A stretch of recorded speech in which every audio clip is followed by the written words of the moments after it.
Olá, sejam todos muito bem-vindos a mais um episódio do nosso podcast Papo Raro Direito de Saúde, onde eu e a maravilhosa Janaína Quadros discutimos questões muito bacanas, vocês já sabem. Hoje eu estou emocionado, confesso, emocionadíssimo, e não vou deixar tu falar direito, Jana. Porque, assim, temos uma convidada que eu realmente sou apaixonado, amo demais. Tá, mentira, Jana, apresenta. Mas só isso já serve. Eu também tô emocionada, né? Até porque... Nós temos aqui hoje a nossa convidada, é Carolina Cirilo. Ela é a nossa ex-professora da faculdade. Então a gente fica se sentindo assim, aqueles peixinhos pequeno perto de uma grande... Grande jurista. É uma grande jurista, sejamos sinceros. Sim. E vai aceitar todos os meus elogios, nem vem.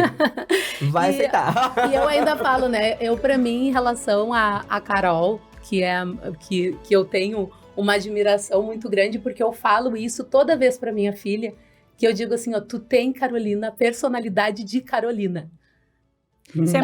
Isso é muito mais valoroso do que qualquer título, né? Que a gente pode receber. É muito mais legal ouvir esse tipo de elogio do que dizer foi minha professora, foi etc. Porque, na verdade, uma personalidade de Carolina é uma personalidade forte. É isso que tá dizendo pra ela. Com certeza. Sim, eu me lembro quando eu coloquei no Face, na época, que o nome dela seria Carolina, tu pegou e fez assim, sério que tu vai botar? E eu disse assim, ó, Carolina, por causa da cantora, que eu era apaixonada, mas toda vez que eu olhava pra ti, eu dizia assim, ó, cara, é o tipo de mulher que eu quero que a minha filha se torne no futuro. Cheguei a arrepiar. Isso eu quero te dizer pra ti, que é o que é realmente o que eu sinto em relação às pessoas, porque por isso que eu tô muito honrada de tu ter aceitado o nosso convite, porque realmente eu e o Ricardo, a gente tem uma admiração muito grande por ti, Carol, e a gente te chamou pra conversar, porque a gente tá aqui, né? É mês de conscientização de doenças raras.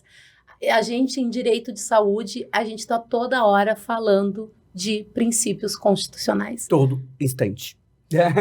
Então, a gente não tinha outra pessoa para chamar, para convidar, para bater um papo aqui com a gente, que não fosse tu. Então, eu quero dizer que a admiração e a recíproca é verdadeira. Eu sempre conto que a minha passagem pelo IPA, onde vocês foram meus alunos, ela me deu muitas coisas. Dentre elas, a amizade de vocês. Porque ser professor não é necessariamente tu estás doutrinando alguém ou tu tá dando aula, mas sim uma grande troca. E é sempre muito bom olhar onde chegou a Janaína, onde chegou o Ricardo, e olhar e dizer, puxa, que admiração por ter participado um pouquinho, um grãozinho, nessa trajetória dessas pessoas tão maravilhosas, advogada e advogado, que são, assim, exponenciais e são referência em o que eu imagino que seja uma advocacia de verdade, uma advocacia que é combativa, que é comprometida e que, na verdade, se importa com a vida das pessoas. Então, eu acho que estar aqui no podcast de vocês, do Papo Raro, é algo de pensar que vocês são pessoas raras. E pessoas raras no meu coração. Então, eu estou muito emocionada também e muito feliz, né? Eu estava esperando muito quando vocês me convidaram, eu fiquei pensando, poxa, né? Tá com a Jana e tá com o Ricardo sempre é um prazer enorme, seja na festa de aniversário, seja na sala de aula, ou seja conversando sobre direito constitucional, direito de saúde e direito das pessoas como um todo. Né? Olha, se eu não tivesse tanta coisa pra te perguntar, eu ia embora. Porque pra mim já tá, bastou.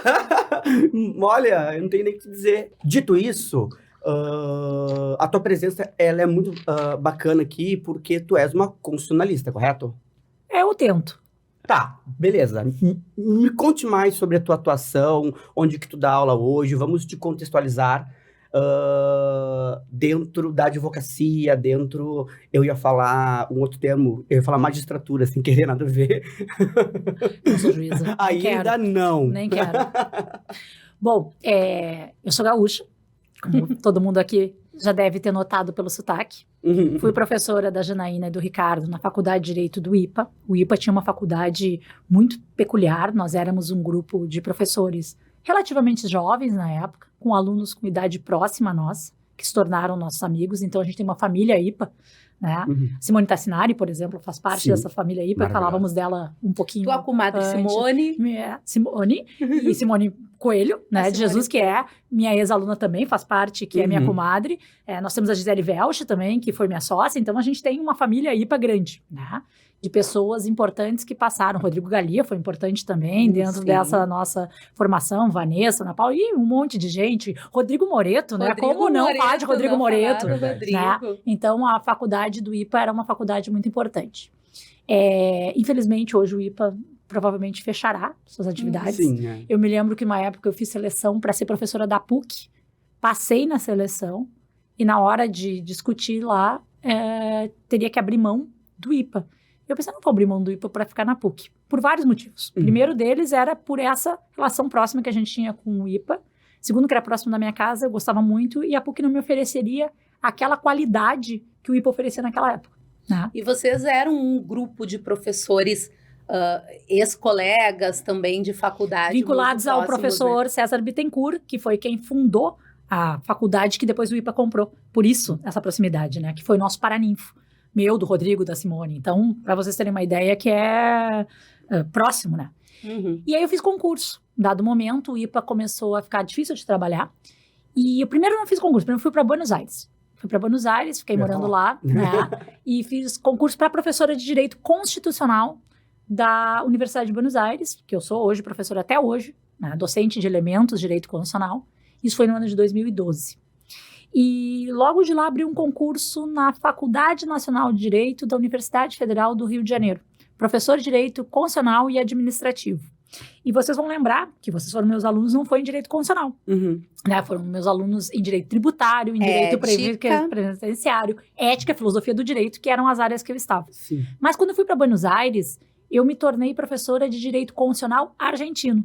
Então, antes de ser professora de Direito Constitucional no Brasil, eu fui professora de Direito Constitucional na Argentina, Direito Constitucional Positivo Argentino. E o concurso da UFRJ abriu para Administrativo e Constitucional.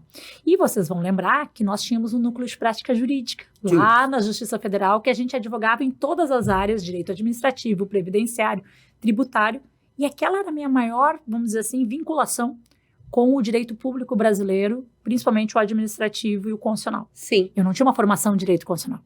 Eu dei sorte de passar no concurso da UFRJ, não sei nem como, passei em primeiro lugar, e agora vai fechar 11 anos que eu estou professora de Direito Constitucional na Faculdade Nacional de Direito da UFRJ. Concurso de uma vaga, não era? Era concurso de uma vaga. Sorte, imagina a sorte que tu não deu mesmo. Na verdade, foi sorte, sim, sabe? Não foi só talento, não, foi sorte. Foi pouco de talento, mas foi sorte. Por quê? Olha que história interessante. Era um concurso misto de constitucional e administrativo. E como a gente trabalhava muito com servidores públicos no direito administrativo, era uma matéria que eu conhecia muito. Que é esse direito administrativo, que é um pouco o direito do trabalho, que é um pouco o direito das pessoas, sim, que não é um direito administrativo das licitações e contratos, né? É um direito administrativo mais pessoal. E no dia do concurso, uma pessoa chamada Siddhartha Legali, que estava concorrendo comigo no concurso na época, foi quem sorteou os pontos e sorteou servidor público. E ele, no momento, riu e disse, tchau, pessoal, um candidato a menos, a si mesmo, naquele concurso. E eu nunca tinha visto o Siddhartha na minha vida, e eu só fiz o yes, sabe?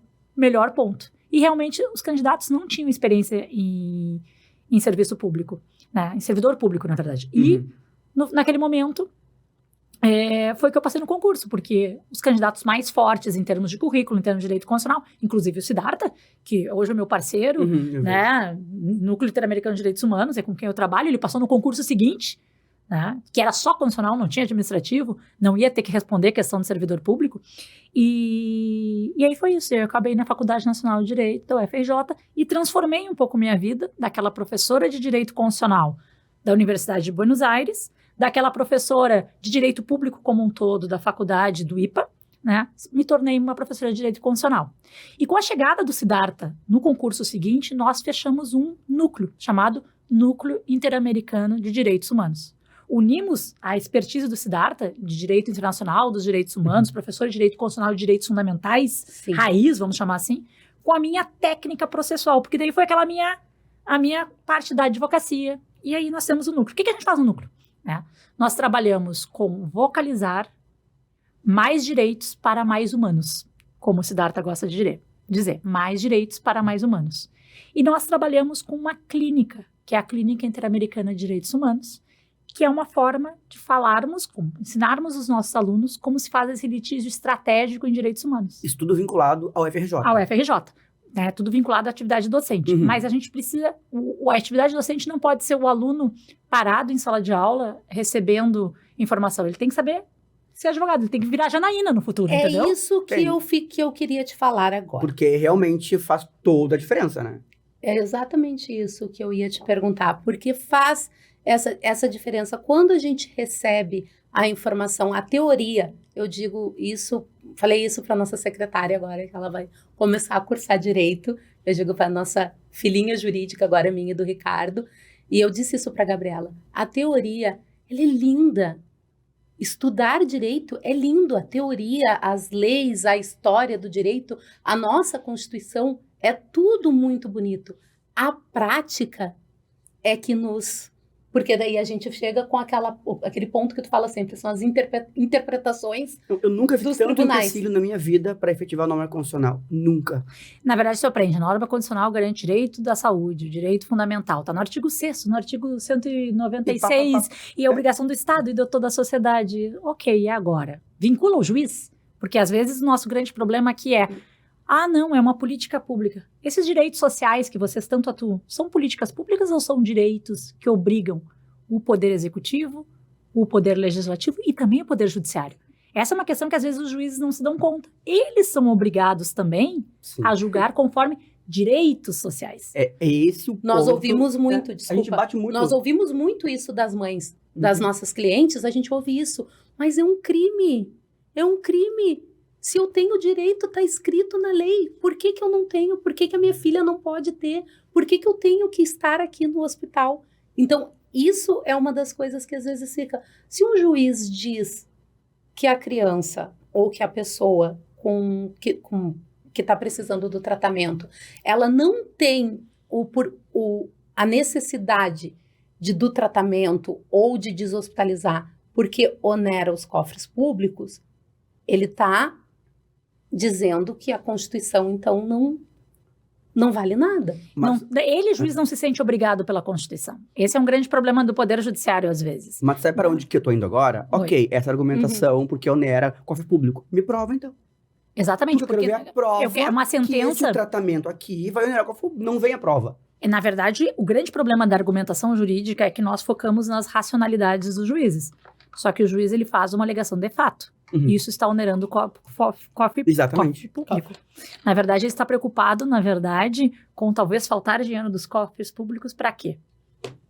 A pergunta que se faz sempre é essa. Eu sempre me pergunto isso, e isso é privado, não estou falando que falo, mas a gente às vezes pergunta, ok, né? Da onde você tirou o que vai onerar? E tu já viu a Fazenda Pública fazer a prova inequívoca de que aquele tratamento vai impedir alguma outra coisa? Nunca, fazem. É só porque é muito caro. Exato. Muito caro para quem? É um argumento... É muito caro para a mãe. Exatamente. Para a mãe é muito caro. Para a vaquinha na internet vai ficar muito caro. E é razoável submeter os seres humanos, os humanos que precisam dos direitos, que são seus direitos. A vaquinha na internet? Tem um livro muito legal do Cass Sunstein sobre os custos do direito. Custos do direito. E ele vai falar o seguinte, que em geral... As argumentações é que esses direitos sociais, que a gente chama, direitos sociais, econômicos e culturais, o direito à saúde, o direito à educação, o direito a ter direitos, o direito a uma emancipação, um direito igualitário, geralmente ele é acusado de ser o direito custoso. Exatamente. Mas alguém já parou para pensar qual é o custo de manter a propriedade privada das pessoas? O custo dos cartórios? O custo do sistema judiciário, o custo da segurança pública para segurança patrimonial. Então, ninguém diz que eu estou com um problema para julgar a propriedade de alguém com base, né, no custo desse direito. Existe um custo econômico público do direito de propriedade. Nós temos um sistema de segurança pública inteiro para o direito de propriedade. Tu tá falando aqui, e eu tô rindo, porque nas nossas petições iniciais novas, eu abri um item novo. Que diz? Que diz sobre da não comprovação da onerosidade aos cofres públicos. E disseram sobre isso. Claro, porque essa prova não pode ser tua. Exato. Tu está reivindicando um direito, a concretude de um direito. Se eu vou dizer, eu te nego um direito porque esse direito está ferindo alguma coisa, eu tenho que comprovar o que está ferindo essa coisa. Desde o começo, ou seja, desde a petição inicial, eu já estou dizendo, olha... Não tem prova disso. Então faça uma prova pra mim, que daí a gente revê a minha argumentação. Mas nunca vem. Nunca vem. E por que ainda o judiciário é tão deferente às petições da Fazenda Pública? Já pararam pra pensar? Com certeza, mas isso a gente conversa diariamente. Já pararam pra pensar que a gente tá um juiz paternalista com o Estado? Ou vão me dizer que as procuradorias dos estados, as advocacias da União, Procuradoria da Fazenda Nacional, advocacia, não tem estrutura para uma advocacia correta? Cadê a equidade das partes? Carol, Provavelmente tem mais acesso a meios materiais de prova do que o advogado privado de alguém pobre. como advogado aqui e que atua densamente junto com a Janaína, eu tenho algumas percepções do sistema. Eu não estou acusando ninguém nem nada. É a percepção do advogado que atua nisso há um tempo. As minhas petições levam muitos dias para serem analisadas, tá? E às vezes o processo só vai concluído porque a minha secretária, muito diligente, liga para a vara muitas vezes.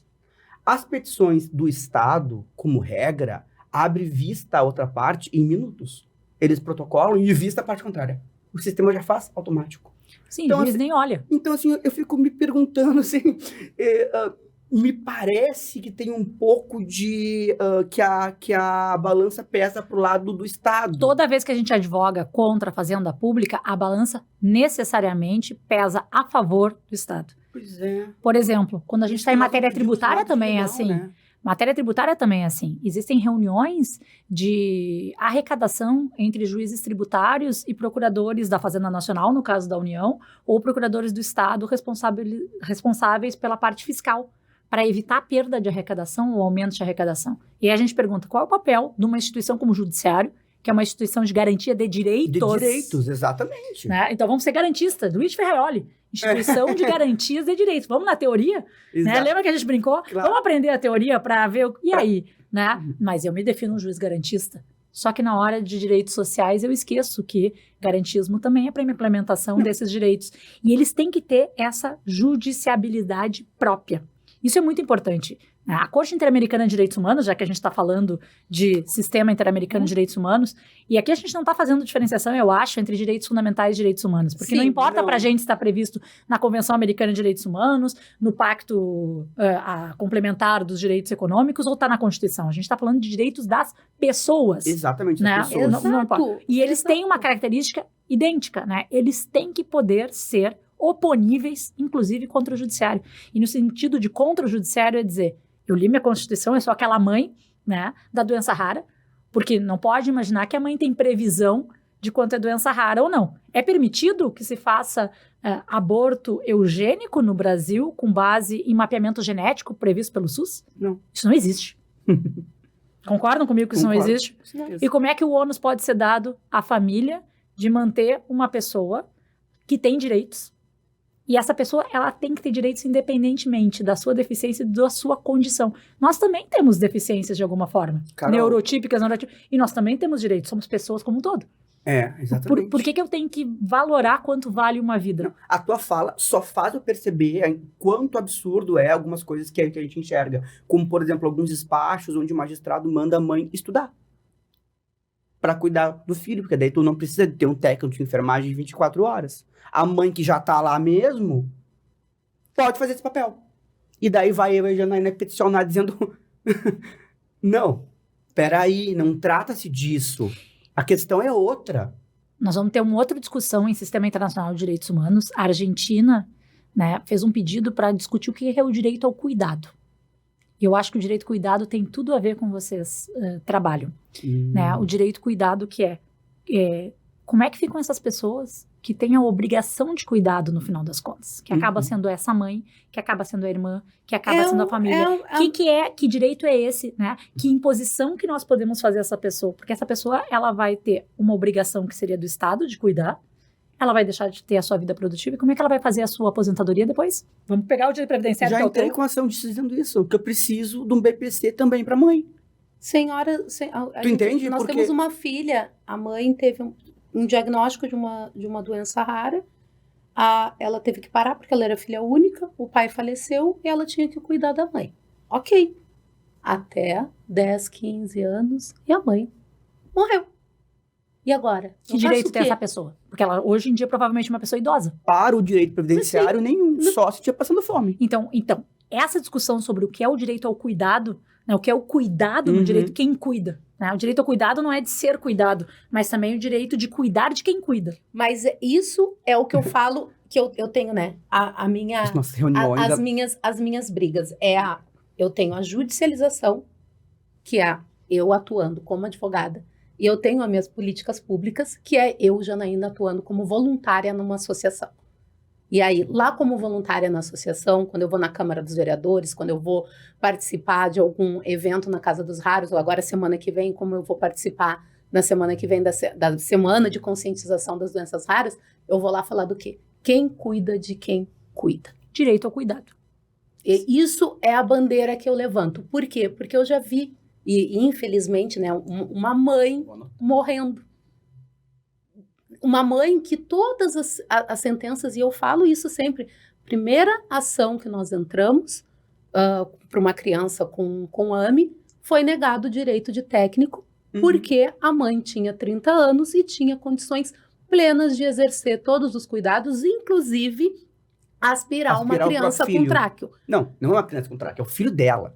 Diferente. Né? Sem experiência nenhuma, porque ela não era técnica, ela não tinha nenhum. Ok, perdemos, recorremos, ganhamos todas as terapias que a Alicia tinha necessidade, menos a técnica de enfermagem, porque a mãe podia ter todos os cuidados. 10 anos depois, a mãe falece. Mal súbito. Sobrecarga, não sabemos, morreu. Sabe? Entrei com a ação, uma semana depois que a mãe faleceu, pedindo técnico de enfermagem, aí o judiciário deu. Agora então, que a mãe quem morreu. cuida de quem cuida? O que é esse direito ao cuidado?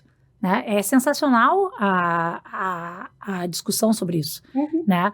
Mas é uma tristeza, porque houve uma discussão inteira dentro do judiciário que se necessitava de cuidado também porque a mãe precisava de cuidado. Exato. Não, e olha que a gente... A família é a base da sociedade. Ninguém pensou nessa família. Excelente, porque, tipo assim, a gente vai à tribuna, a gente não fica só peticionando. A gente vai à tribuna, a gente pede a palavra, a gente explica pro desembargador que, ok, a gente entendeu, mas a situação aqui é outra. Eu posso pedir a permissão de tentar demonstrar isso? Por que é outra? Entendeu? E a gente, às vezes, obtém êxito, né, Jana? Eu despacho muito com o juiz, eu vou muito no fórum e digo, eu quero conversar. Quando eu vejo que é uma juíza que dá alguma coisa assim, que eu fico assim, gente, tu não tem noção da realidade, tu vive em outra realidade. A tua realidade é outra. Cada vez que um agravo meu é provido em decisão monocrática, eu me sinto recebendo um Grammy. Porque é tão difícil fazer aquilo. Mas sabe? como a importância, eu fico olhando para vocês dois, assim, eu fico num orgulho que vocês não imaginam, né? Porque vi o que advogada e que advogado combativo e preparado que tem aqui na frente, né? Poxa, se todos os advogados tivessem esse traquejo argumentativo, vamos chamar assim, que vocês desenvolveram a partir do trabalho de vocês, de mérito próprio, de vinculação de vocês com o processo, com o direito de paixão pelo que fazem, talvez nós tivéssemos um judiciário mais forte, mais adequado. Eu sou bem apegado à minha prática, à minha profissão, assim, entendeu? Eu tenho... O Pedro, que é um amigo comum nosso, diz, nossa, tu só sabe escrever assim. Eu falei, graças a Deus, ótimo. É isso que eu preciso. Não é? Eu adoro, porque ele diz assim, ai, lá vai tu botar aquelas emoções nas minhas petições. Nas minhas sabe petições. Como eu faço? Eu faço o agravo, falo, obra de arte, e mando para Janaína. E daí ela, dentro disso, torna a coisa mais técnica ainda, porque, enfim, né, muito conhecimento adquirido, e traz pro pessoal, né? Assim, traz a o humanização. ser humano, né? Bota aquela pitadinha Isso, porque eu tenho... Humanidade. Eu trato muito de o jurisdicionado, né? Assim, a pateadora, o demandante, né? Então... Nós temos o juridiquês toma conta. Toma conta. Eu preciso de um freio mesmo, porque senão, quando eu vi, eu já passei um pouco daquilo que eu acho que vai fazer o desembargador realmente querer ler aquilo ou tratar daquilo, né? Agora eu tô usando, marcação em amarelo, funciona. Funciona? Funciona. Visual Law, qual funciona? Marcação em amarelo.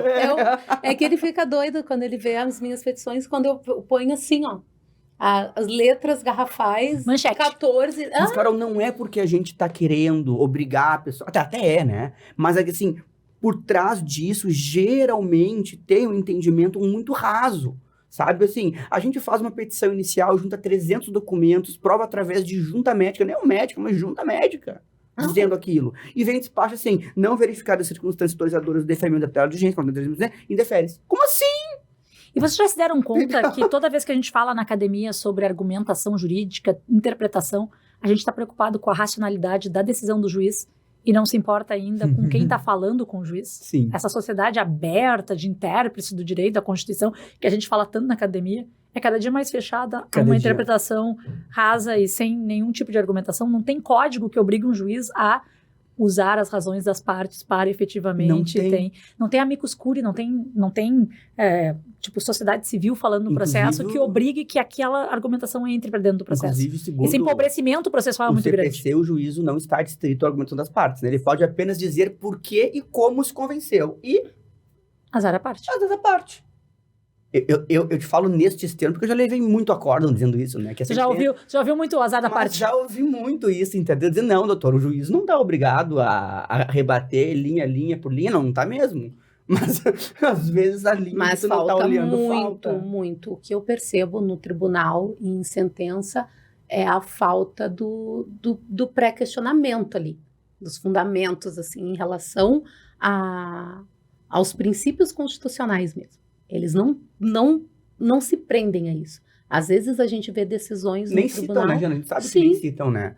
Sim, e da onde... Isso é preocupante, Carol. Por que né, tipo assim... Por quê? Não, mas é um advogado experiente, assim. Sim. Como é que eu trago ao judiciário essa questão, né? E o tribunal e o magistrado ali de piso, eles não enfrentam de piso é maravilhoso. Eu lembrei do Alexandre Moraes da Rosa, que é um juiz lá de Santa Catarina, que ele fala, juiz de piso, ele se imagina fazendo um piso de concreto, assim, no chão, né? O juiz com bagagem, ele imagina a bagagem. Eu falo pra ele. Eu olho pra ele e digo assim, meu Deus do céu. Aí eu falo, vou reverter isso daqui. Vou tirar isso aqui, vou tirar esse piso daqui. Mas assim... Tu traz a discussão, tu propõe a discussão e não é uma discussão que não está amarrada a algo forte, entendeu? Eu quero discutir no judiciário isto. Eu quero. Que judiciário que a gente tem? Essa é uma pergunta que a gente faz. E não se discute se for ainda federal, nossa Não, na Justiça Federal, o juiz escreve fisco com a letra maiúscula, né? E contribuinte com a letra minúscula. É uma brincadeira que eu sempre fiz. Vocês vão lembrar disso, né? Mas na Justiça Federal existe um problema de arrecadação. Eu não entendi ainda qual é o fetiche de ser procurador da Fazenda Nacional dos juízes federais. Uhum. Isso eu nunca entendi. E é uma das coisas que me levaram, e vocês vão lembrar disso, a desistir um pouco de advogar como advogada militante no direito tributário.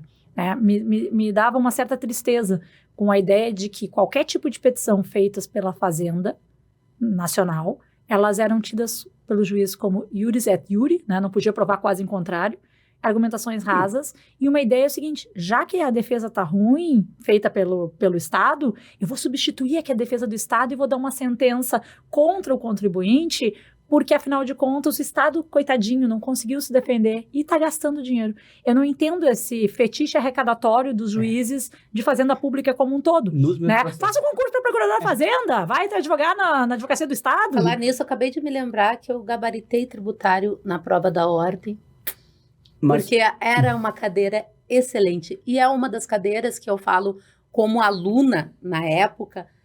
Era uma coisa assim, nossa, que bacana! Não, tá errado. Aquelas cobranças de Corém. Nossa, como eu sei fazendo esse tipo de ação. E depois Exato, porque na verdade estão erradas as cobranças e de repente o judiciário, não tem problema, mas é o bem comum. Aí tem bem comum. Aí o direito social é bem comum. Isso eu tô dizendo. Agora, quando é para definir o direito social, ela não é bem comum, tá muito caro. Absolutamente sempre, quando a gente está falando em dinheiro do erário, há uma proteção muito, eu digo, desproporcional, como se eu estivesse pedindo algo ilícito. Como se você não estivesse pedindo um direito fundamental. Sabe? Então, assim, e eu vejo também, Carol, por exemplo, contra o INSS, que é outra questão, traquia, etc e tal, tá? Mas as contestações e decisões vêm assim, o INSS já qualificado impugna a peça inicial. Ponto. Que? Não, eu faço uma réplica de advocacia por cotas, eles chamam. Mas que é isso? Eu fico louco. Mas eu fico assim... E aí tu te pergunta também, não é caro pagar um advogado da União, um procurador do INSS, um procurador federal? Caro. Quanto custa isso para os cofres públicos para advogar por cota? Exatamente. É uma das profissões mais bem pagas do direito hoje em dia, o advogado da União, o procurador federal, o procurador da Fazenda, depois que eles têm direito a honorários sucumbentes.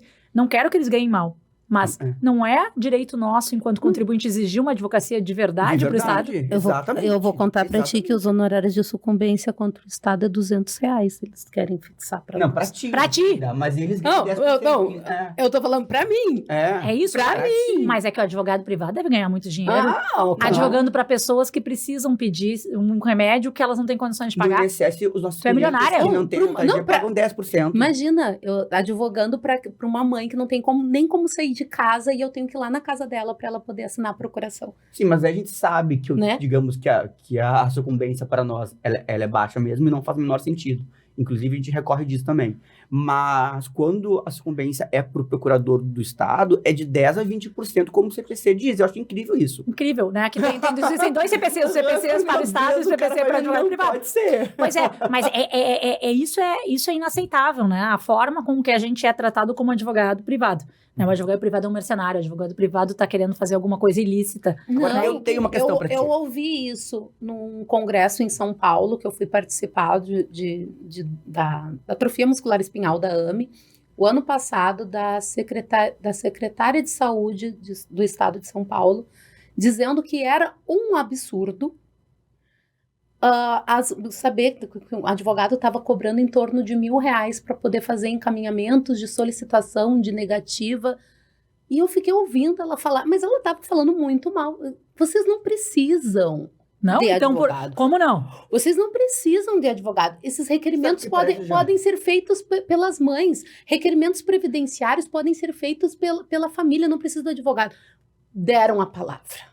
Eu peguei o microfone e eu falei assim, olha, sim, eu canso de dizer para os meus clientes, não precisa de advogado. Mas eles não sabem, doutor, eu já fui lá 3 vezes. Eu já fui lá 4 vezes, me dizem que é em outro lugar. Porque sempre tem um burocrata pronto para dizer não para essa pessoa. Para dizer não. Carol. Tanto que eu falo, isso é uma coisa que eu falo muito, e já falei isso até com o Ministério Público, em relação à judicialização. Doutora, parece que vocês incentivam as famílias a ajuizar a ação. Não! Para eu poder ajuizar uma ação de obrigação de fazer, ali pedindo um tratamento de urgência, eu preciso da negativa do Estado. Então, era só o Estado licitar. Eu sempre digo isso. Não quer pagar no bojo da ação, não pague. Licite. Faça seu trabalho do Estado. Faça um censo do Estado, que tem dinheiro público para fazer, identifica-se quantas crianças, quantas pessoas precisam de um atendimento diferenciado e se destina recurso para isso. Contrate clínicas. Faz terceiriza, faz assunto, faz o para fazer. Dá. Não, é que eles ficam. A raiva é porque nós bloqueamos os valores. Mas agora, Jana, com relação a isso, tu já viram alguma vez o Estado peticionar e dizer esta pessoa tem direito, requer-se a procedência da ação? Eu nunca vi isso. Eu nunca vi na minha vida. Tu sabes, Ricardo, que no Sistema Interamericano de Direitos Humanos, que é a condenação do Estado, sempre é um Estado que é condenado, né? O Brasil sempre teve uma postura judicial, porque é um judicial internacional, mas ainda assim, de negar, né? Eu nego que eu violei direitos humanos, quando a violação de direitos humanos é claríssima, né? A Argentina sempre teve a postura de dizer assim, é verdade, violamos direitos humanos, o que a gente precisa fazer? Qual a política pública a gente tem que implementar? Como eu faço para aproveitar os direitos humanos? Como é que é? O que é? Me ensina, quase assim, me ensina porque realmente violamos. O Brasil, pela primeira vez, fez esse ano um reconhecimento de violação de direitos humanos. Só que, na verdade, isso parece esse litígio, né, essa litigiosidade do direito, atinge a advocacia de Estado muito forte. Eu tenho que negar o direito porque eu tenho que negar o direito, eu tenho que defender o indefensável. Por quê? Né? Por que a gente não pode fazer uma advocacia cooperativa? Exato. Né? Tá lá no Código de Processo Civil, a cooperação entre as partes. Vem um laudo pericial que diz que a pessoa realmente precisa do respirador Trilogy. Por que precisa? E tá no laudo pericial. O que eles fazem? O laudo pericial... A nota técnica do cliente que eu li ontem. Não. Uma nota técnica que não tá nem assinada. Tem um laudo imenso, um laudo pericial de um perito. Isso pra mim é cerceamento de defesa no nível mais evidente. Vocês já se deram conta que a gente tá discutindo o tempo todo aqui prova? Prova. Direito probatório. Exatamente. Né? A importância do direito probatório. Tem uma área hoje chamada direito probatório, a importância do direito probatório para a resolução dos processos. E a gente deixa um pouquinho de lado. Na faculdade a gente não conversa tanto sobre direito probatório. Vocês acabam trabalhando direito probatório a trompadas, como se diz em espanhol, entrando nos processos. Eu preciso discutir prova, né? E também, o judiciário também não quer discutir provas, né? Eu fico etéreos direitos, isso é uma política pública, eu não provo porque é uma política pública, eu não provo que eu não fiz a política pública.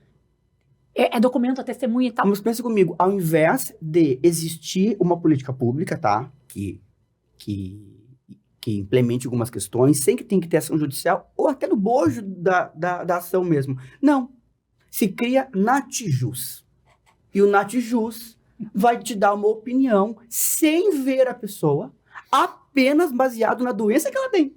Como se uma doença atingisse todos os seres humanos exatamente da mesma forma.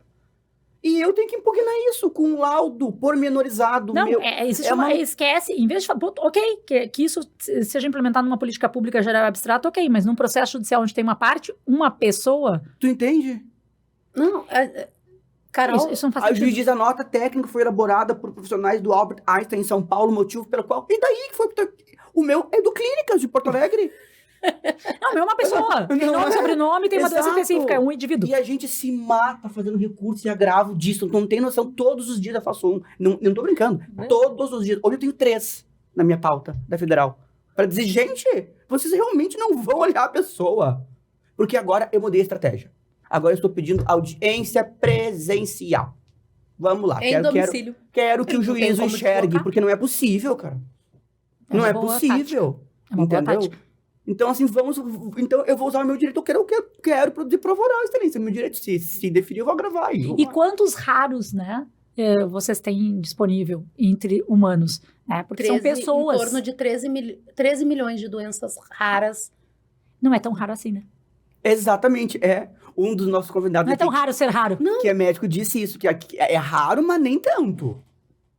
Entendeu? Porque tem muitas doenças que geram muitas limitações, que usam o sistema público, inclusive, né? Outras que têm óbices que eu confesso pra ti que eu não entendo, né? E que vira ação judicial, mas lá no final, geralmente a gente tem visto, né, Jana? Demora, tá? Eu costumo muito, principalmente com AME, a distrofia muscular ou distrofia de Duchenne, eu trago muito exemplos práticos, tipo, o Cláudio Luciano do Zic, que eu falo que é a minha inspiração, assim, que o Cláudio, ele tem AME tipo 1, e ele é doutor em educação, ele é psicólogo, ele fez mestrado, ele agora assumiu como suplente como vereador em Esteio. Então, assim...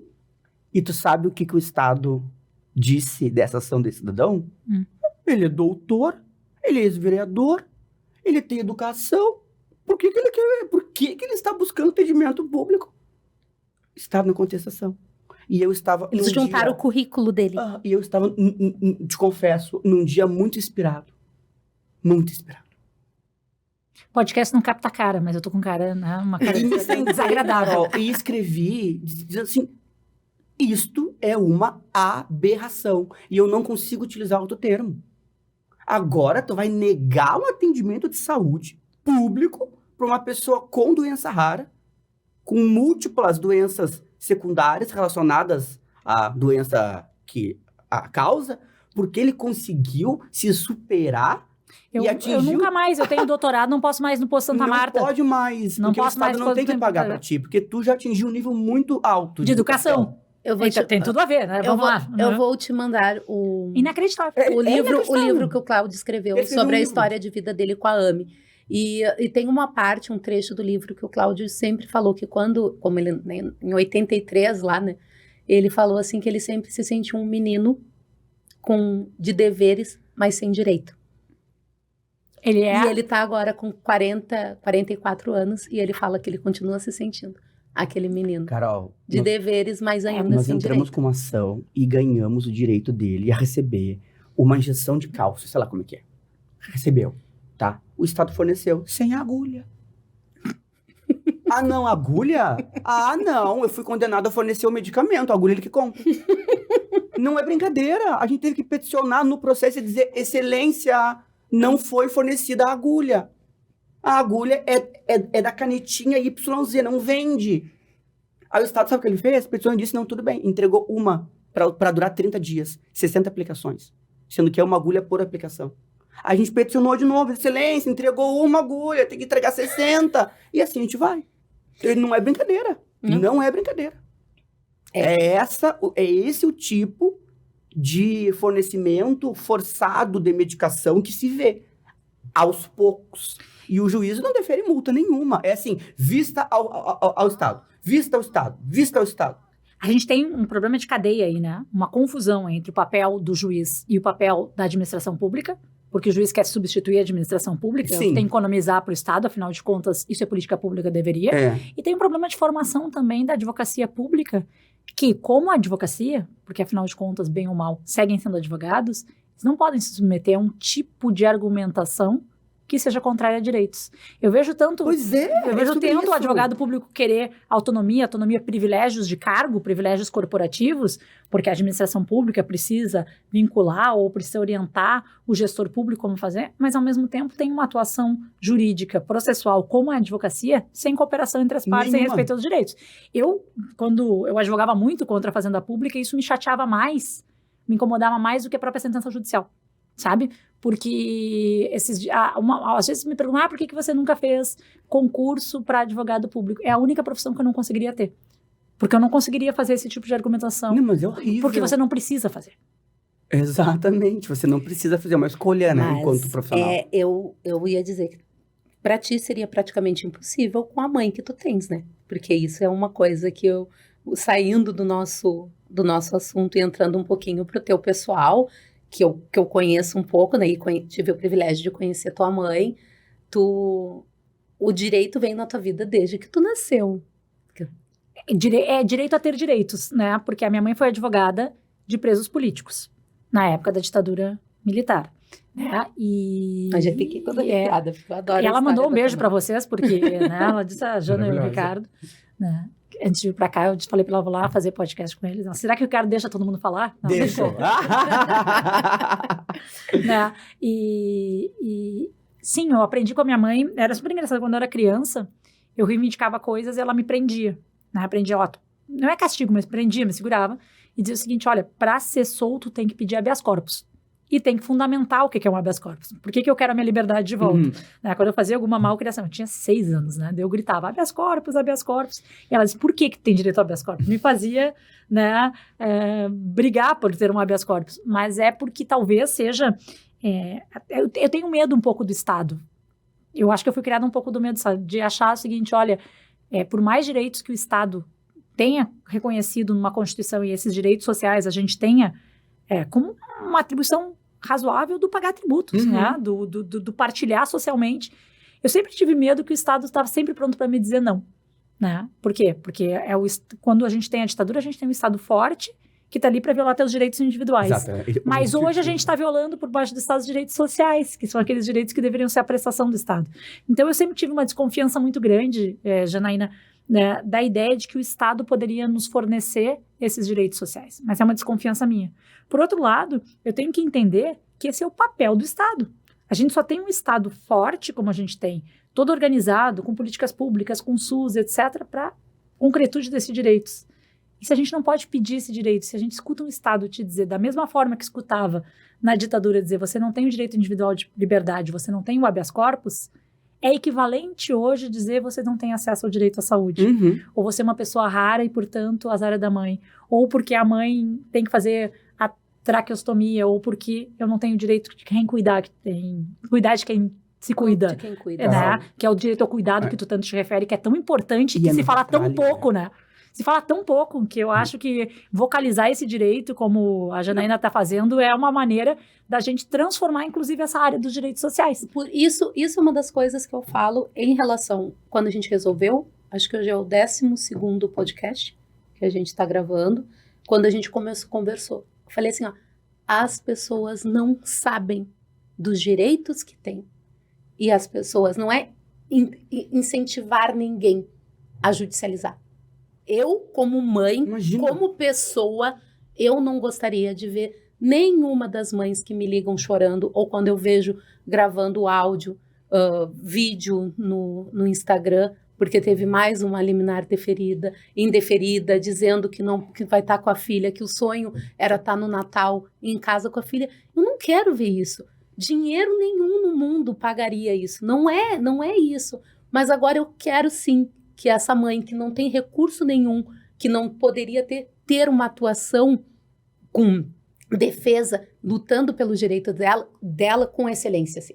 Isso é diferente. Esse é o papel da advocacia. Esse é o real papel de uma advogada rara. Vocês são raros. E aí a palavra raro agora é no outro sentido. Porque vocês são pessoas raras. É propósito. A gente se mata muito por isso, Carol. Porque se a gente não admite, eu, pelo menos, a Janaína, mais a gente não admite argumentação rasa. Nem pensar. Comigo vai discutir. Agora há pouco, eu tava numa discussão que até eu chamar a atenção agora nossa, por R$8. Porque o Estado impugna as contas que são prestadas, pede que não seja mais deferido nenhum centavo para essa criança doente, porque tem uma falha na prestação de contas de R$8. E tu sabe o que são os R$8? O valor do TED, que o Banrisul faz para outro banco qualquer. Então, o indeferimento, o pedido que o Estado faz para não ter o acesso à justiça efetivada em todos os momentos processuais. Todos eles. Inclusive no momento de analisar as contas que foram prestadas, sabe? Então eu fico assim, gente, a gente tá sempre no maremoto, né? A gente nunca tem uma calmaria, assim, tá sempre na luta incansável. E por isso que eu digo, não dá para ter argumentação rasa assim. Porque no momento em que eu baixo a guarda, eles nos comem vivo. Entendeu? Acabam com o teu processo. Como eu falei para Carol ali no início, quando eu fiz a mentoria o ano passado da advocacia com leveza, e o Ricardo disse, direito leve. A primeira coisa que eu disse, eu falei, não existe advocacia com leveza. Depois ela me convenceu, ok? Mas convenceu que tem coisas que podem deixar mais leve. Existe. E realmente, uma coisa que eu agradeço muito, a Tassinari, maravilhosa, é que propósito no trabalho. Propósito no trabalho. Ficar 20 dias de férias, que realmente, assim, a gente advoga, eu me importo com aquela pessoa. Quase me matou. Pode não ser, isso não é uma coisa boa, tu ter contato, intimidade, sentimento pelo cliente, mas isso faz Por que não é uma coisa boa? Porque nos ensinam que não pode ter. Porque nos ensinam, Porque você deveria advogar que nem a fazenda pública.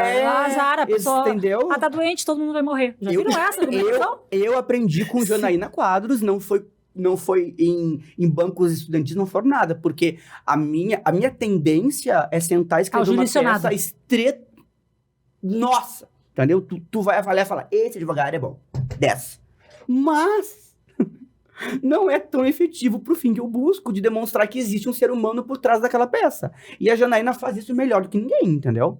E assim, não é que ela faz isso tornando a tua peça menos técnica. Não é por aí. Entendeu? Ela faz tornando mais técnica, porque tem que mostrar que tem Exatamente. Então, isso eu aprendi com ela. Totalmente com ela, porque eu não fazia assim e faz muita diferença. Nossa Senhora. E muita diferença. Como faz mesmo. Ai, fiquei até... Eu vou levantar pra pegar uma água. Né? Ela me alcança aqui, ó. Maravilhosa. Aqui. Eu não vou tirar meu paletó, que tá tão bonito assim. Vai ficar... Mesmo que no podcast não apareça? Não vou tirar. Carol. É que hoje eu tava falando, Carol, que hoje, como aproveitar o momento do terno, afinal de contas, a minha origem, sabes, é advocacia trabalhista, né? E advogados trabalhistas, sim, a gente faz a audiência de uma forma um pouco mais, assim... freestyle. Isso! Né? Então, pra mim, pôr terno é muito especial, tá? Então, sinto-se lisonjeada. E eu disse que eu vou ao fórum hoje, depois daqui. Não é por causa do porque mim, daí eu vou aproveitar que eu estou de paletó e já vou dar uma passadinha nos gabinetes pra fazer a linha de, tipo, ei...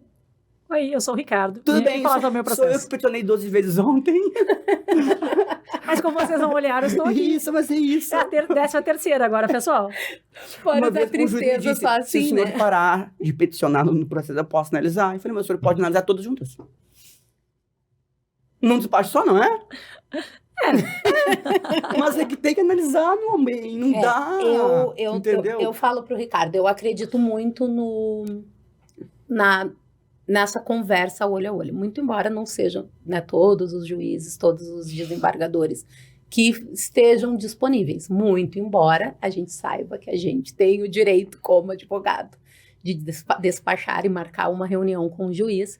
Muitas vezes a gente acaba conversando com o assessor, com secretária, que são excelentes também. Porque às vezes o olhar consegue olhar para o processo de uma forma diferente.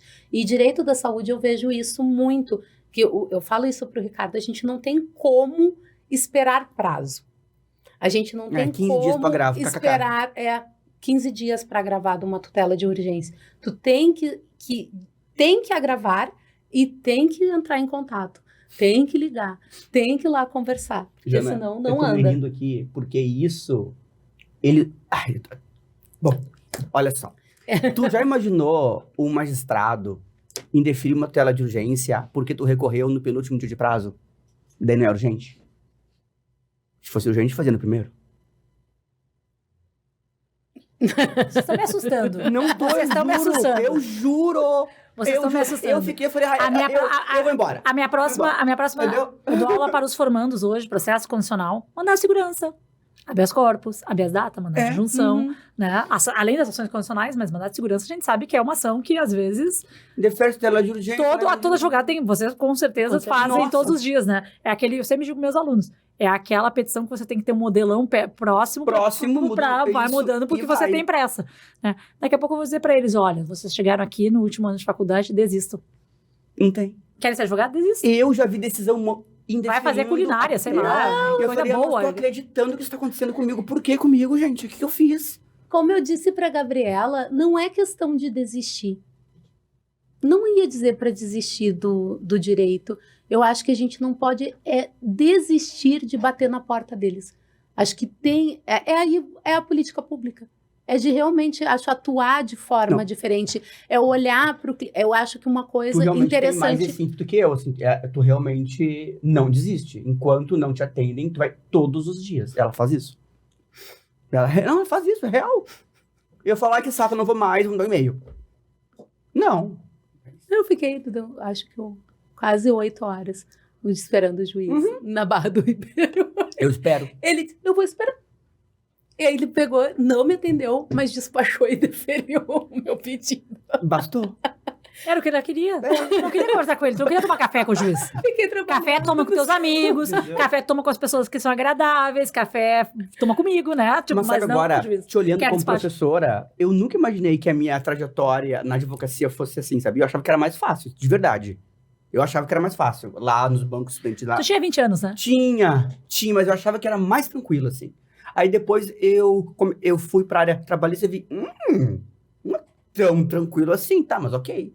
E depois, conforme a gente vai se especializando e fazendo mais coisas, tu vai vendo que, na verdade, tu tá sempre indo contra a maré, né? Assim, tá sempre... Eu tinha uma característica na faculdade por trabalhar, porque eu entrei na área do direito com 14 anos. Sim. Eu trabalhei meu primeiro... Eu já era advogada quando eu era aluna.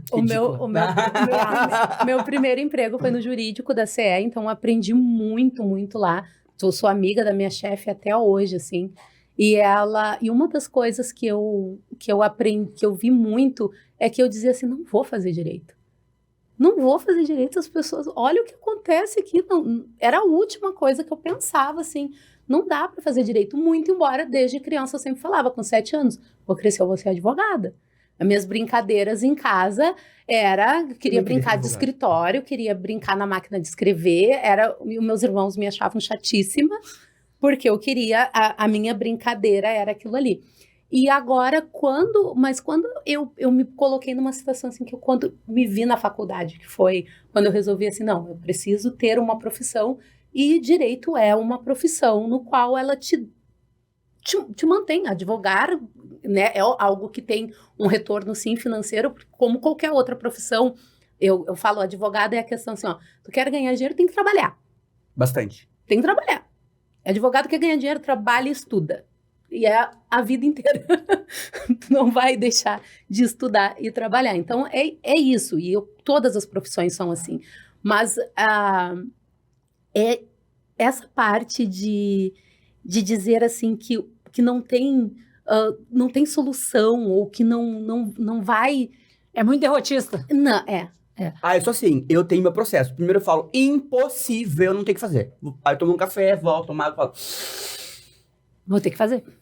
Tem que fazer, vamos lá, entendeu? A briga é uma das brigas que a gente tem hoje em dia, que as crianças que a gente deshospitalizou há 8, 6 anos atrás, estão entrando em idade escolar. E aí vai ser a nova discussão. Não Já só o direito à discutindo. saúde, mas um direito ao acesso à educação. Inclusão, Sabe qual é o grande Essa tema? Carol, porque ela tá muito difícil. A questão toda é que são 2 direitos sociais que têm expressão econômica. Sim. Então, tanto saúde quanto educação, né? Então, realmente, sempre é uma barreira muito difícil trabalhar com essa dimensão. E agora, segunda etapa. As crianças que tiveram saúde agora precisam de educação e depois elas vão precisar de mercado de trabalho. Eu falo isso com uma voz triste, quase, não derrotista, porque não é o momento ainda. Acesso à previdência. Mas uma das nossas clientes estava indo à escola com a home care, afinal de contas, a gente entende que a home care, home é só o nome, né? É atendimento fora do hospital. Fez a primeira série, quando foi fazer a segunda, o TJ disse que não, que a home care é dentro de casa. Que ela não pode ir para a escola com a técnica. E ela não pôde se matricular na segunda série até hoje. Nós estamos hoje pensando... Que ele quer homeschooling para ela? Exato. Mas... Aí nós estamos pensando como que a gente vai solucionar isso agora? Entendeu? Porque tem um entendimento do tribunal dizendo que se é home care, é em casa, não é na escola. Essa discussão entra, Carol, por causa da técnica de enfermagem. A técnica de enfermagem do plano de saúde não pode não prestar o atendimento em domicílio. Quem disse?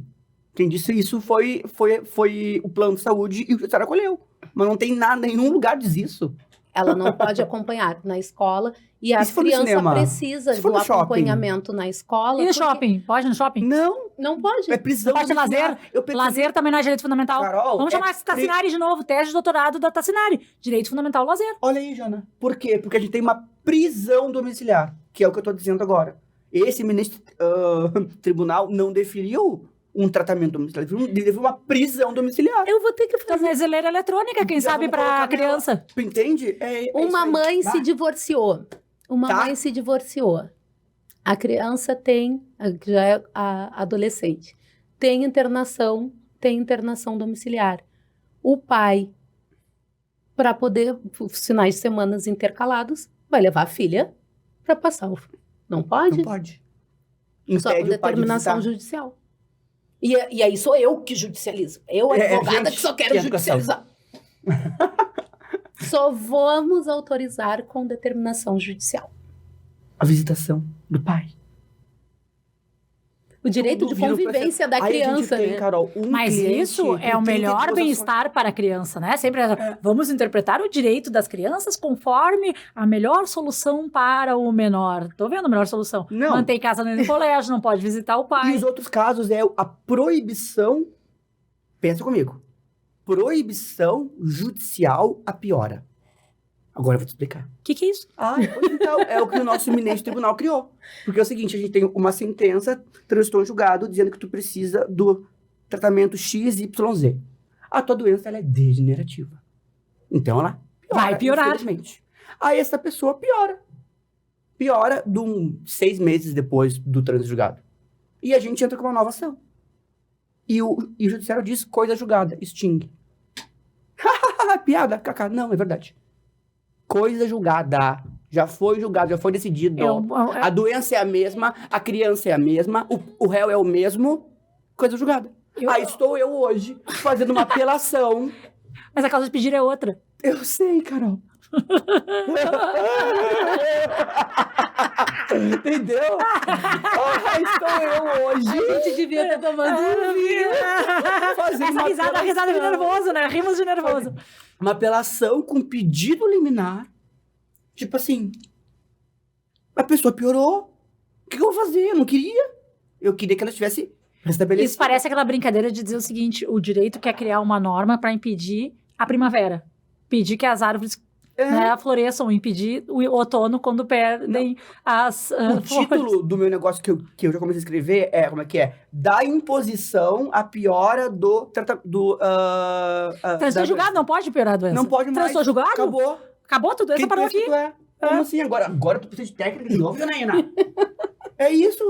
Como assim? Aí como é que eu explico isto para a mãe desta pessoa?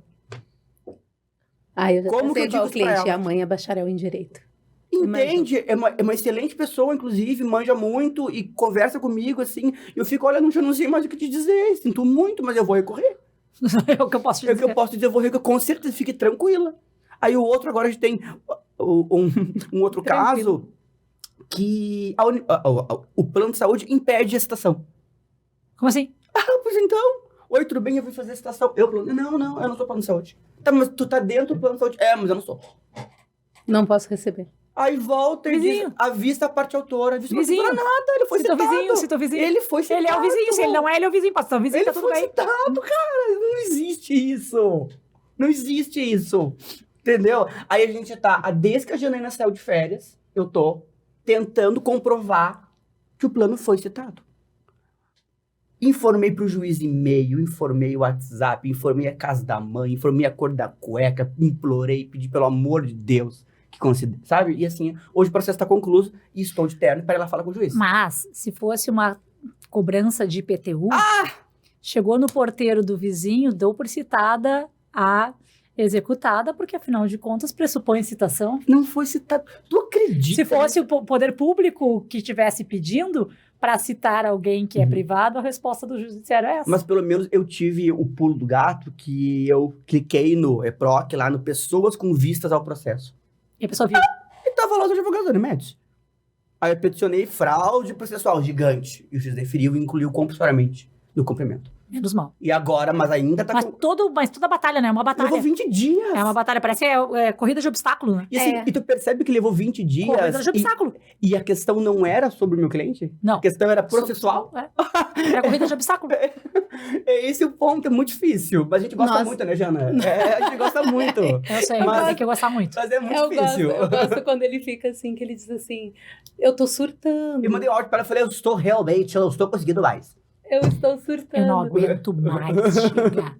Mas tem dias que realmente, assim, a gente sai, eu falo assim, em relação à energia, né? Que tu lê uma decisão e tu faz assim, cara, isso não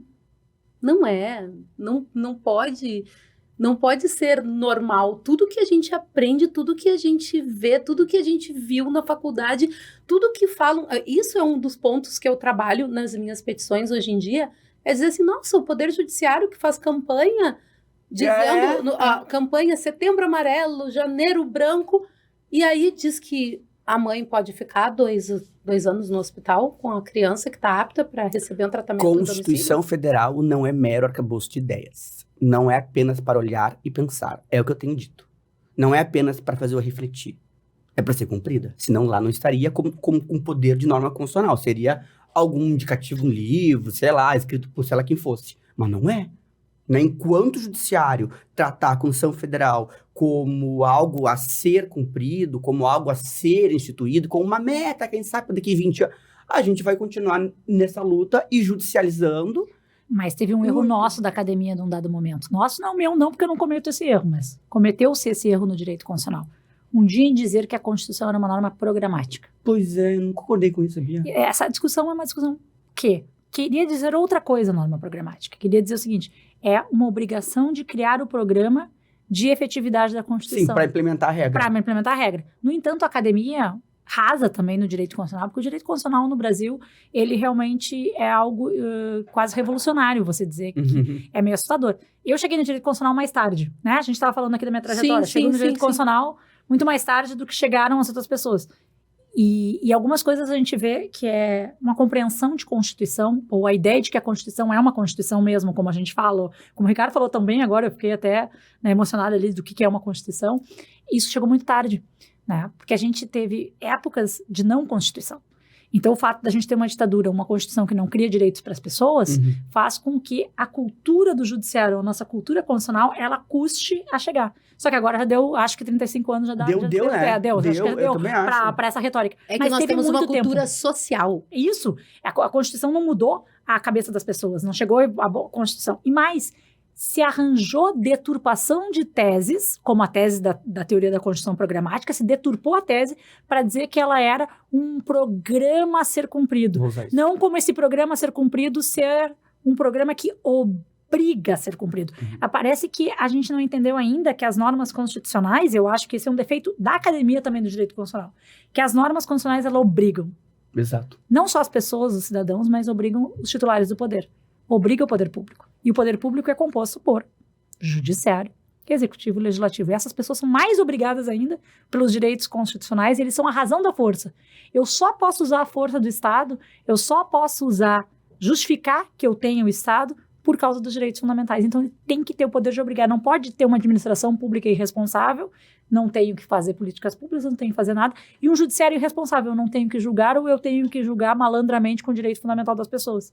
Né? Então, deturpou-se também a teoria da programática, normas programáticas. Não era isso a teoria das normas programáticas. Eu vou escrever isso. Né? Mas as pessoas usam como... que nem a ideia da ponderação.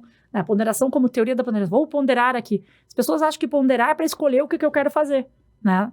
Rasamente, ponderar não. A ponderação era uma teoria sobre dar racionalidade para aquela decisão. Hoje virou, eu escolho qual direito eu quero sobrepor ao outro. Vou ponderar, por exemplo, direito à saúde com o direito, sei lá, ao orçamento. Essa ponderação, essa ponderação... É isso que você faz todo dia. Eu posso usar o princípio da universalidade, porque assim, eu entendo que a pessoa tem direito a ter tudo que o poder público pode ofertar. Mas isso não é ponderação, isso é uma falsa ponderação, né? Isso é retórica, isso é sofisma.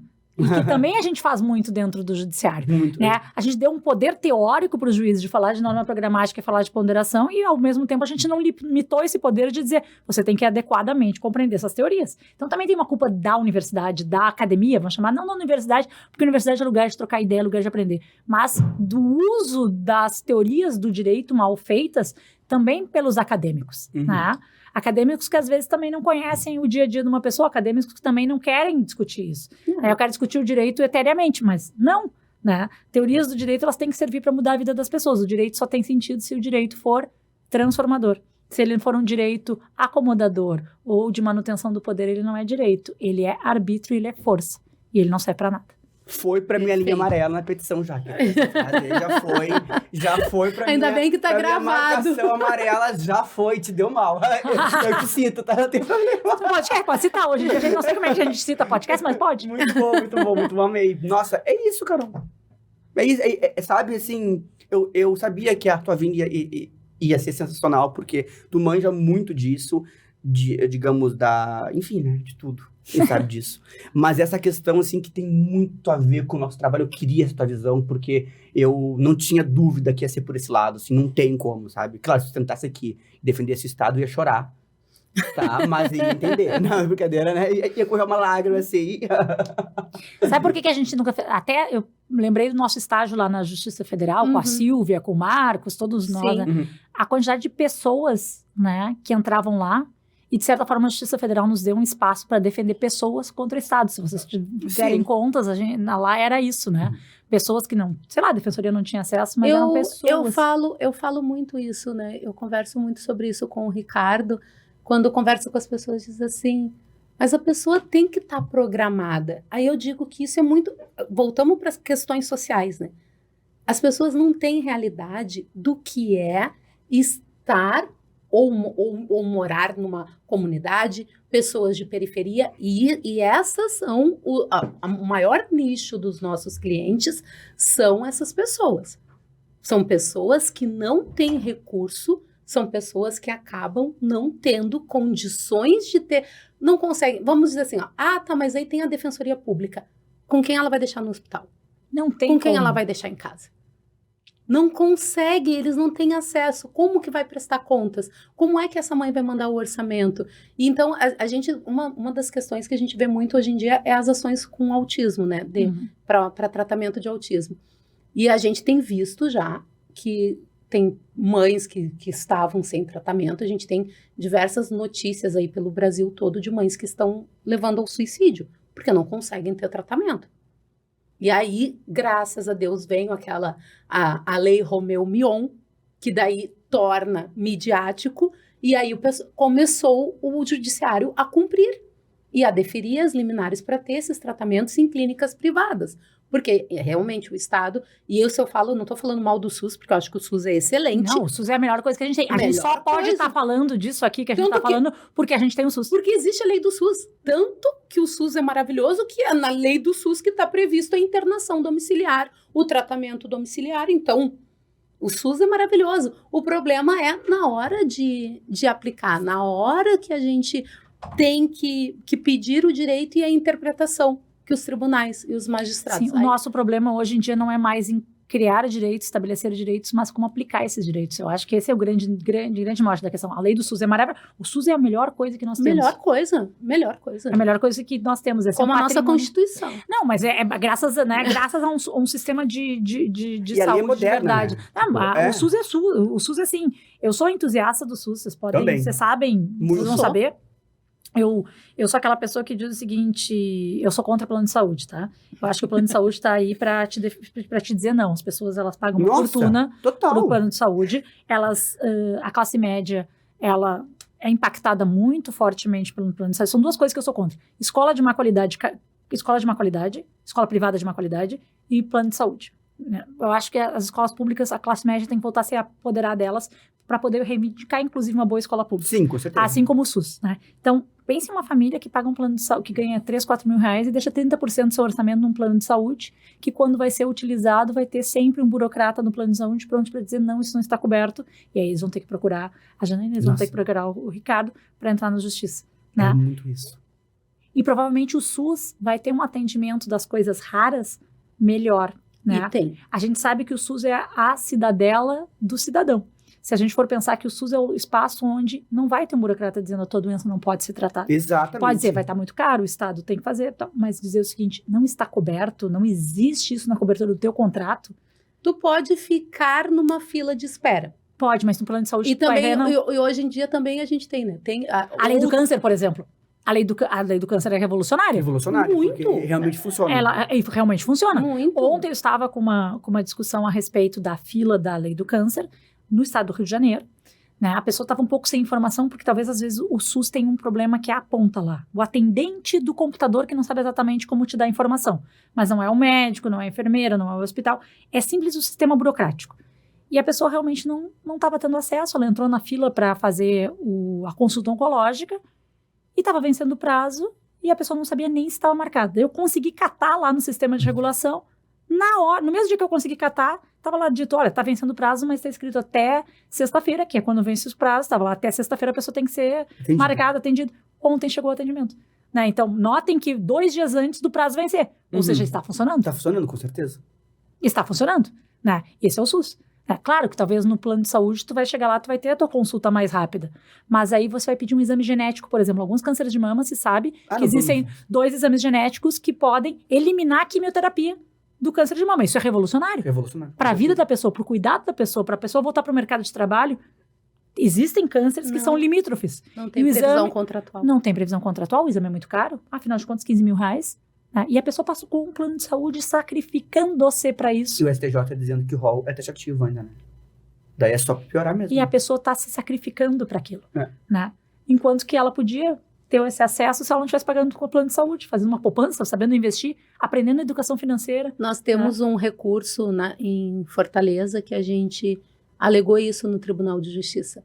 Nós juntamos um link do YouTube, no qual tem a propaganda do plano de saúde, com a criança correndo, jogando bola, tudo, né? E aí, assim, falando, somos pela sua vida, pela sua saúde. Liberdade e saúde, plano tal. Tudo, assim, 30 segundos, aí botamos, damos os prints, colocamos. Eu disse assim, ok, a criança, ela tem direito a tudo isso, desde que ela tenha saúde. Exatamente. A partir do momento que ela precisa do tratamento para a saúde... O resto, a felicidade, a liberdade, etc., o correr não vai acontecer. Ontem eu disse até... a parte autora requereu o tratamento à sua saúde, mas não renunciou aos outros direitos sociais que tem, como, por exemplo, direito à educação, direito à convivência com seus familiares, direito ao lazer. Tem o artigo 6º da Constituição, que são os direitos sociais. Saúde é um deles. É um deles. Tem alimentação, tem moradia. Então, eu não estou renunciando aos outros direitos. Isso não existe, então, né? Assim, eu nem posso fazê-lo. Olha só, né? Direitos sociais, alimentação, né? E a juíza me falou que a dieta não é obrigação do Estado. Ainda tem esse aí. A gente falava disso antes, né? Esse é divertidíssimo. A gente falava antes de tu chegar. Não dá pra entender a decisão. Eu te juro que eu li e falei... Eu acho que ela não entendeu. 6º. Transporte também é direito fundamental. Sim. Tá no artigo 6º. Sim, e porque agora a mãe, o transportar, que a gente falava, a mãe não consegue chegar. Não, eu tive um cliente que não conseguiu chegar numa perícia porque não tem transporte. E o juiz disse que não vai remarcar a perícia. Aí eu fiz um agravo dizendo... Como eu vou te explicar isso? Assim, a pessoa mora no interior, e o fórum fica na capital. Desculpa, não dá. Eles não sabem como Isso lá na Paraíba. se deslocar com uma cadeira Tem de como. rodas. E como a gente está dizendo, é uma doença degenerativa. Essas pessoas que antes o diagnóstico era uma sentença, né? Já começa no hospital, porque eles dizem, não, teu filho tem uma doença rara, não vai passar de 1 ano, depois não vai passar de 2, depois não vai passar de 7, e aí a gente tem o Cláudio com 44. Vereador Cláudio, mas quem mandou ele fazer doutorado? Exatamente, quem mandou, se não tinha tudo. Né? Então, o Nicolas... Era bom que ele tivesse morrido com 2. Entendeu? Mas é isso que a gente... Era mais barato pro Estado. Muito mais. Eles fazem, então, eles dão... Aí as famílias passam por essas sentenças, assim, sempre com... E daqui a pouco vão, quando conseguem, dizer, não, olha, tu tem direito, não é assim. Aí eles passam por uma luta judicial, porque é uma batalha, porque ainda esses processos que a gente comenta muito, tipo, o processo da Alicia, que foi o primeiro que eu fiz, 10 anos, ele tramita ainda. Tá lá. Tá ainda, tramita? Ele tramita. A mãe da Alicia já morreu, né? Já morreu. Para cumprimento. E a Alicia, como tá hoje? A Alicia, o pai cuida dela, ela é maravilhosa, Bem ela não vai na escola, mas a gente conseguiu o acompanhamento com uma pedagoga em casa, em domicílio para ela, também via judicial. Ela tem acompanhamento psicológico, ela se comunica através do TOB. Então, ela e o pai, e as pessoas... E como é que é o cuidado ao pai dela? Já que a mãe não teve direito ao cuidado, como é o cuidado ao pai? Tá se repetindo a mesma história, a mesma situação. Quem cuida de quem cuida, né, Jana? Tu entende que o exatamente. A gente faz um evento pelo Instituto que a gente faz um dia de cuidados, cuidando de quem cuida. E aí consegui com amigos voluntários, pessoas que eu conhecia, falei, olha, eu tava com uma ideia da gente fazer um dia massagem, maquiagem, reiki, um dia com café, com coffee break, só assim, música, para que as pessoas possam ir, né? E aí, tipo, quem quiser levar as crianças, aí a gente tem alguém que vai ficar cuidando da criança, porque tem os voluntários que são fisioterapeutas, que trabalham também, né, com essa área. E eu hoje em dia, tenho amizade com muita gente, né? Conheço os donos de home care, conheço as fisioterapeutas, conheço as fonos, conheço o médico, o Dr. Marco, que, nossa, ele é excelente, um médico, assim, excepcional. Então, o que a gente acaba vendo, assim, quando a gente faz esses dias de cuidado, foi a primeira vez, né? Eu convidei o pai da Alicia, ele levou a Alicia, e eu fiz assim, tu tá precisando de uma massagem. E ele disse, tu não pode me ver que tu quer que eu faça alguma coisa, né? Eu disse, tu tá precisando de uma massagem. E ele disse assim, tá bom, eu vou lá, era o que eu tava precisando mesmo. Porque é um ofício, né? É um ofício, a gente tem que... Essa é a compreensão. É essa compreensão, que a pessoa que cuida, ela não tá abnegando da vida dela, ela tá trabalhando. Ela tá trabalhando. É um trabalho. E ela não se Porque ela tem obrigações. Pensem no seguinte, ele não pode optar por não limpar a tráqueo do... Não é uma escolha. Não é uma escolha. Tem um horário para cumprir. Tem a subordinação da tarefa, se for pensar. Claro que ele não tem um chefe açoitando, mas se ele não cumprir isso, ele vai ser o quê? Processado pelo Ministério Público. Por negligência. Como dorme, né? Como dorme. A gente tá toda hora no alerta. Eu falo isso... Nós temos uma cliente, a senhora Ione, que ela conta muito sobre isso, porque ela cuida do marido dela, com todo um equipamento, mas ele respira diferente, ela acorda. Então, ela dorme assim, da forma... E é uma senhora idosa, tá? Não é? Isso ela escreveu um livro... Ela tem uma obrigação. Ela escreveu ela um livro não pode lindo. optar por ter um direito de lazer ou sair e deixar essa pessoa...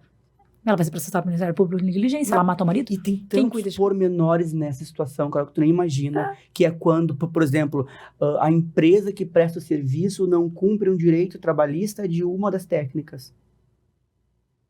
Quem se preocupa com isso é a mãe do paciente. Claro, com certeza. Porque senão, essa técnica que não está recebendo os seus direitos, não vai trabalhar direito. Claro. E daí gera o bolo lá no final da corda, onde tu nem imaginava que ia acontecer, e tem que lidar com isso. Né? Então, assim, é todo um problema que, digamos, que pequenas atitudes vão causando e vão minando aquilo, sabe? E a pessoa do cuidado, ela acaba abdicando sem querer ou sem necessariamente dos outros direitos dela também. É que as pessoas não se sentem no direito. Eu falo isso muito como mãe, assim, né? Mulher. Que é a maior impactada pelo cuidado. A maior impactada, assim, né? Verdade. Tipo, como eu vou sair... e ir para um salão, me maquiar, fazer meu cabelo.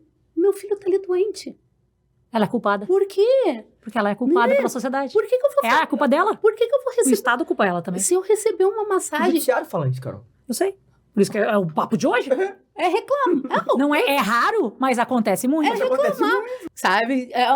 É umas coisas assim que não, gente, tá tudo certo. Então, uma coisa que eu acho assim, a gente tem a questão do poder judiciário, mas as questões são sociais. A sociedade também olha para essas pessoas como se elas não devessem estar na rua. O Cláudio fala muito isso, porque o Cláudio dá palestra fora do Brasil, para quando ele vai pegar um avião. Como as pessoas olham, como elas ficam incomodadas. Afinal de contas, Capacitismo, né? Ele tá atrapalhando. Embarque, né? Tem um caso, tem um dos casos muito interessantes da Corte Interamericana, que é um dos que eu mais gosto, que chama Guevara Dias, que é uma pessoa deficiente, que tinha um cargo temporário, direito trabalhista vinculado com o direito de pessoa deficiente. Sim. Ele tinha um cargo temporário, sei lá, jardineiro, aos serviços gerais, numa prefeitura, né? E quando ele era cargo temporário, ok. E daí ele fez concurso, porque abriu o concurso, e ele tirou o primeiro lugar no concurso. Uma pessoa deficiente tira primeiro lugar no concurso. Nem tinha cotas, né? E aí não deixaram ele assumir, sob a alegação de que ele não estava apto para o cargo, alguma coisa assim. Pô, mas quando ele era temporário, quando ele não era efetivo, quando ele não estava quando ele estava... Ah, não, pelo amor de Deus. E aí a Corte Interamericana condena a criar um direito antidiscriminatório para pessoas deficientes. Como também a pessoa deficiente, ela é invisibilizada, né? No sentido de ela atrapalha. Ela está incomodando. Ai, que saco, esse cadeirante está entrando aqui no avião, vai atrasar meu voo. As mães falam isso. Eu tive cliente que já não entrou na porta da audiência, da sala da audiência, porque ele era cadeirante, e a sugestão da juíza foi pegá-lo no colo. Falei, silêncio. Nem pensar. Vamos marcar, então, pra ser feito no auditório. Um lugar que ele possa chegar. Pô, pegar meu no colo, cara? O que é isso? Nossa. Por que a pessoa que não é deficiente tem direito à locomoção? Exatamente. E a pessoa deficiente... Então, é um grupo, vamos dizer assim, uma categoria de pessoas que é realmente tratada como cidadão de segunda categoria. É muito mais grave, na minha opinião, Carolina, né? Uhum. A discriminação que se faz com pessoas deficientes do que se faz com pessoas negras, com pessoas LGBT, com judeus. Essa percepção que eu tenho, uma percepção social de que a proteção dessas pessoas nunca tinha tido um olhar assim, mas eu concordo contigo pelo que eu vejo. E tem lei de proteção essas pessoas. Pelo que eu assisto. Sim, todas. Pelo que eu assisto. A gente fez eu fiz no dia 23 de dezembro, a gente fez, através da associação, um voluntariado no Hospital de Clínicas, no qual a gente deu um dia de cuidados, massagem, coisa, para as mães que iriam passar o Natal no hospital. Carolina, essas mães, elas choravam só de receber um abraço. Sim, porque, na verdade, atinge elas também, né? O olhar para o filho delas, que é um olhar de reprovação. Você está me atrapalhando a minha sociedade produtiva? É um olhar que dói também.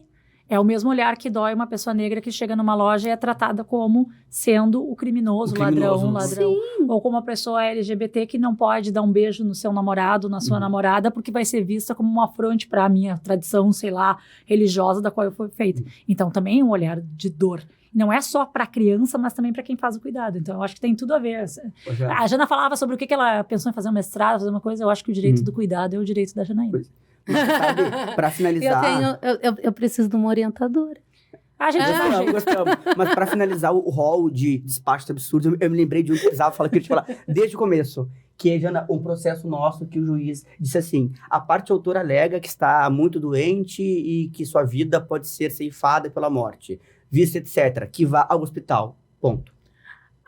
Eu comentei com ela nos bastidores. Eu comentei. E aí, o que tu me diz? É absurdo.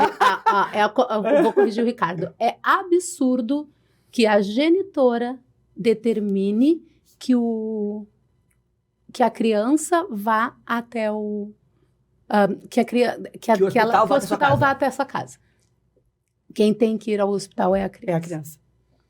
Então... Excelência, senhor, é incrível. Para encerrar, que a gente já passou do nosso Essa não é ruim demais. Essa é ruim demais. Essa foi pro meu hall que eu tenho na minha parede, assim. Ó. Encerrar, tá bom. Vamos começar a encerrar. Agradecer a Carolina. Imensamente, Carol. Nossa, assim, sem palavras. Foi uma honra te receber aqui. Uma honra imensa. Uma honra imensa. E eu quero pedir para ti encerrar pra gente, falando para nós aí um pouquinho do que tu espera como pessoa, como essa maravilhosa docente, professora de direito constitucional. O que tu espera em relação à sociedade, em relação a tratamento de saúde, em relação a direito das pessoas e direito de cuidado? Eu espero, Janaína, a primeira coisa, que nós tenhamos mais pessoas engajadas em fazer os direitos de quem tem direitos, como são vocês dois. A primeira coisa que eu espero é encontrar mais Janaínas e mais Ricardos no caminho de quem precisa ser vocalizado dentro do Poder Judiciário e dentro do Poder Executivo para implementar direitos e também para implementar políticas públicas. A minha primeira espera é essa. E a segunda espera que eu tenho é que o que é raro não seja considerado menor. O que é raro tem que ser considerado como raro, como algo que precisa de cuidado, como algo que precisa ser visto, mas que não seja considerado menor ou com menos direito do que aquilo que não é raro, mas que acontece muito. Que somos nós, pessoas que têm possibilidade plena. Eu quero que o raro tenha o mesmo direito que eu. É só isso que eu quero, porque ele é raro. Eu acho que tu implementou basicamente aquilo que a gente pensa muito, né, Jana? E o que faz a nossa atuação ser do coração, né? Porque a gente tem isso também, né? Eu aprendi isso com a Janaína, né? Em atuar muito pensando no ser humano que me outorgou aquela procuração, né? Porque isso faz toda a diferença. E eu queria pessoalmente te agradecer, dizer que eu gosto muito de ti, te acompanho, né? Vejo teus posts e sei que tu é uma profissional incrível, tu já mostrou isso pra todo mundo aqui. E eu me sinto assim, olha, privilegiado por ser teu amigo. Eu que me sinto privilegiada. Tá bom? Super. Beijos, pessoal. Beijo. Acabamos. Obrigada. Até mais. Até. Valeu.